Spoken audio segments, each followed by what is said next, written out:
आमच्या गावात 250 कुटुंब आहेत. म्हटलं हं, ह्या प्रत्येक कुटुंबातला एक मुलगा आपल्याकडे आला पाहिजे फ्युचरमध्ये हं. आणि तो आर्ट्सचा असो, कॉमर्सचा असो, सायन्सचा असो.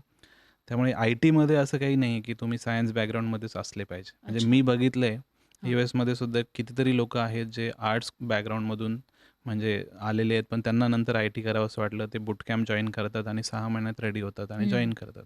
म्हणजे आप एकूणच असं म्हणता येईल, की कोणत्याही फील्डमध्ये तुम्ही शिकला असाल 12वी, 10वी, 12वी मग ती आर्ट असेल, सायन्स असेल किंवा कॉमर्स असेल, तरीसुद्धा तुम्ही आय-टीमध्ये काम करू शकता. 100% आपल्याकडे एक चुकीची पद्धत आहे, हं. की मुलगा सायन्सला असेल तरच तो डॉक्टर, इंजिनिअर होऊ शकतो बरोबर. किंवा आय-टीमध्ये काम करू शकतो. कॉमर्सवाले सीए होऊ शकतात. आर्ट्सवाले मग बाकीच्या वेगळ्या गोष्टी ट्राय करतात आणि हे आपल्या एज्युकेशन सिस्टमचं फेलियर आहे. हं, हं. मला असं वाटतं, की म्हणजे 10वीचा मुलगा मी पुढे काय होणार आहे हे आपल्या पालकांच्या इन्फ्लुअन्सने बोलत असतो. हो. त्याला तसं काही कळत नसतं, की तो ॲक्चुअली काय होणार आहे पुढे जाऊन. नंतर 10वीच्या पर्सेंटेजवरती आपण आर्ट्सला जायचं, कॉमर्सला जायचं की सायन्सला जायचं ठरवतो. म्हणजे मला डिस्टिंक्शन मिळालं होतं म्हणून मी सायन्सला गेलो. हं. जो साधारणतः 50% वरती असतो तो कॉमर्सला जातो आणि 50% खालचे सगळे आर्ट्सला जातात. ही आपल्या एज्युकेशन सिस्टमची परंपरा आहे असं मी म्हणेल.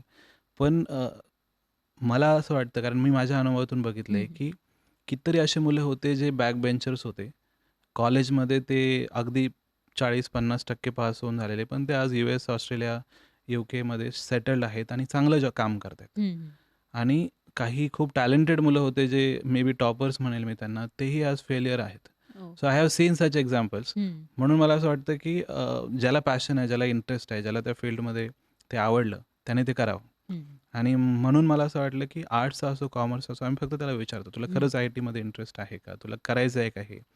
आणि त्याची जर मेहनत करण्याची तयारी असेल, तर तो 100% रेडी होऊ शकतो आणि त्यातूनच मग आमचे पहिल्या वर्षाचे 200, दुसऱ्या वर्षाचे 200 अशी मुलं तयार झाली. त्यातली कितीतरी मुलं कॉमर्स आणि आर्ट्स बॅकग्राऊंडवाले आहेत, पण ते आता एक्सलंट कोडर आहेत.